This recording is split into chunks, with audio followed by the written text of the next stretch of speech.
wine in thy oil, mga kapatid. Praise God. Sabi dito, mga kapatid, praise God, in our situation, mga kapatid, hallelujah. Amen, hallelujah. Kapag ang rain nito, mga kapatid, praise God, ay nasa atin, mga kapatid, praise God, lalo tayong lalakas, lalo tayong lalago, mga kapatid, praise God, at magbubunga tayo, mga kapatid. Amen? Kaya kung hindi ka pa nagbubunga, kailangan mo ng rain.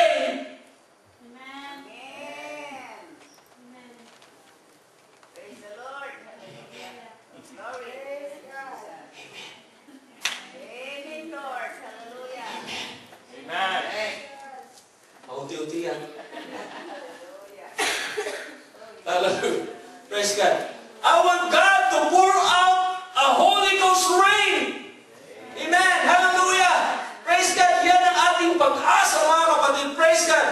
Na dapat natin matanggap ang banal na Espiritu ng ating Panginoon sa kapanahunan ngayon, mga kapatid. Yes, sa panahon ngayon, praise God, mayroong recession, mga kapatid.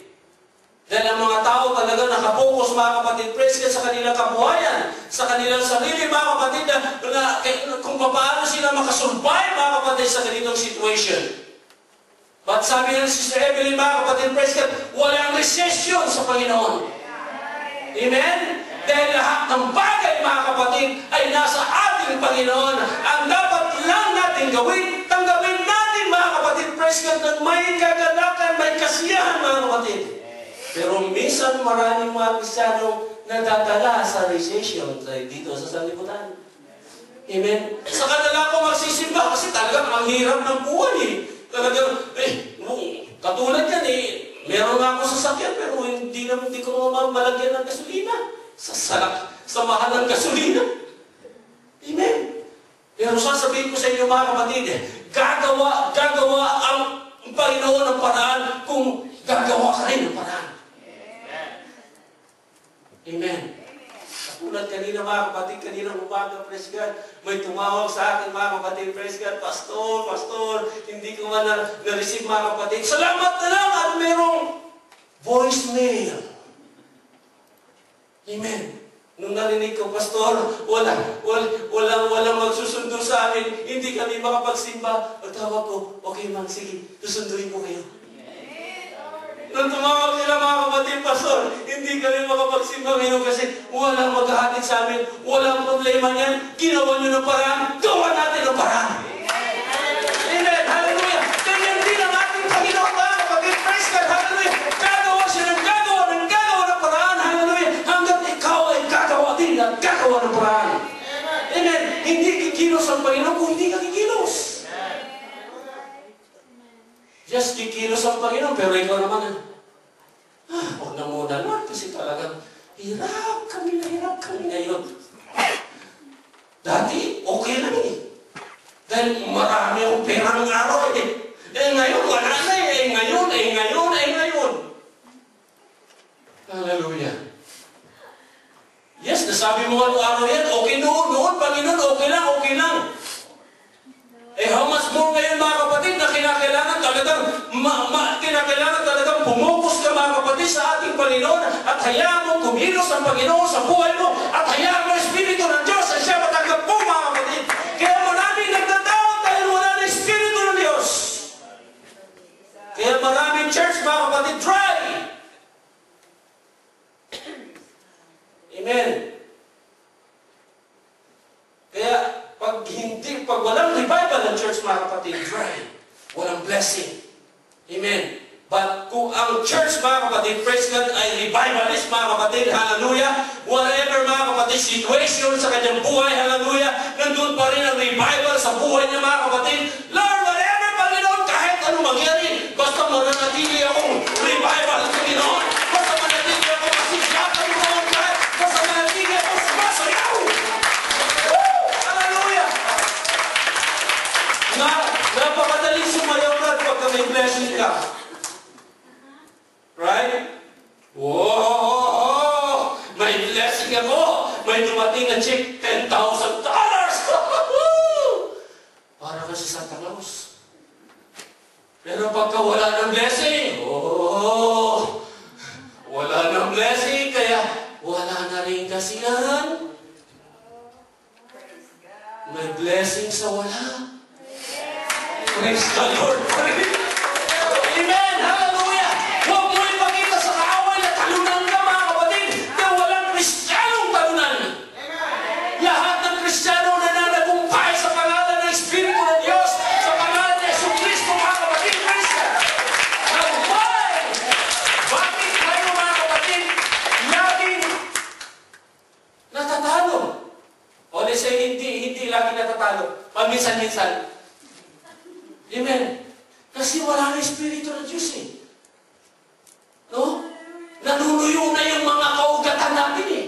Yung ating pananampalataya, ugat yan, mga kapatid. Pag yan na natuyo, mga kapatid, ang ugat, pag natuyo, wala na. Malalaman mo na lang, Brad, yung puno, babagsak. Kasi wala nang kapit yung ugat eh. Na paano magiging masiglang ang ugat, mga kapatid? Kailangan ng ulan. Kailangan ng tubig, Brother Rudy. Amen. Now, habang lalagyan mo ng tubig, mga kapatid, ang puno ay lalong maging matibay. Amen. Kahit anumang klaseng bagyo, papadyudan ang dumating, yes! Halimbawa, mga kapatid, katulad ng isang bamboo. Ano sa Tagalog yun? Kawayan. Buti pa ang kawayan, mga kapatid, sa sitwasyon na marami siyang tinatnang bagyo, mga kapatid, nagpapasalamat pa rin siya sa Diyos. Nakakahiya yan sa tao eh. Sampal niya sa atin, mga kapatid. Bakit? Pero mo yan itong kawayan, mga kapatid. Hallelujah! Dumating si Dudong. Sino pa yung mga ano? Dumating si Piping. Mga kapatid ko yun. Dumating si Norma. Dumating mga bagyo, mga kapatid. Praise ka na napakalakas. Itong kawayan, salamat, Panginoon.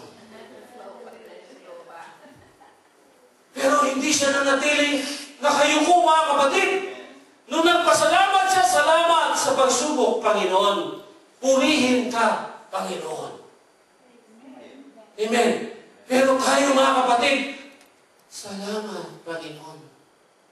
Nagkaroon ng arthritis. Hindi na makabangon.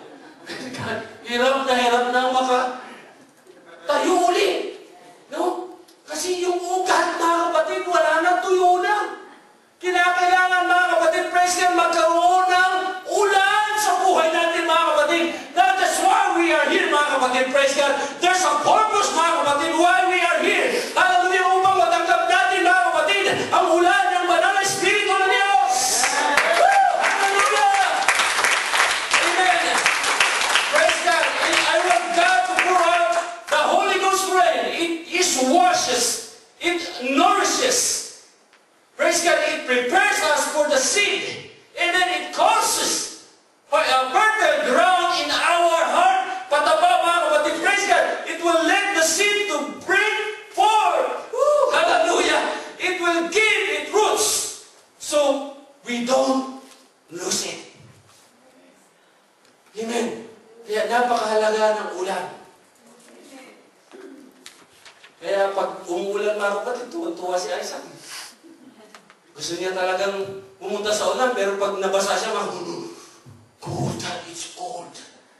Yeah? Diba? Pag naramdaman natin, nabasa tayo ng ulan, oh, it's cold, it means, oh, I feel the Spirit of the Lord. Hallelujah!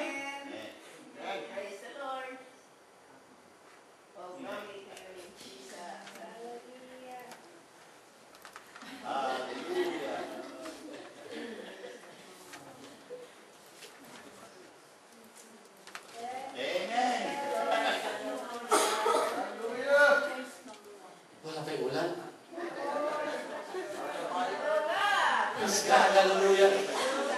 Darating na lang ang unos, mga kapatid. Wala pang ulan. Amen. Hallelujah. Glory to God. Amen. Praise God. Now, Job had this figure out. We think we have a handle on God. Now, we think that we can just get a blessing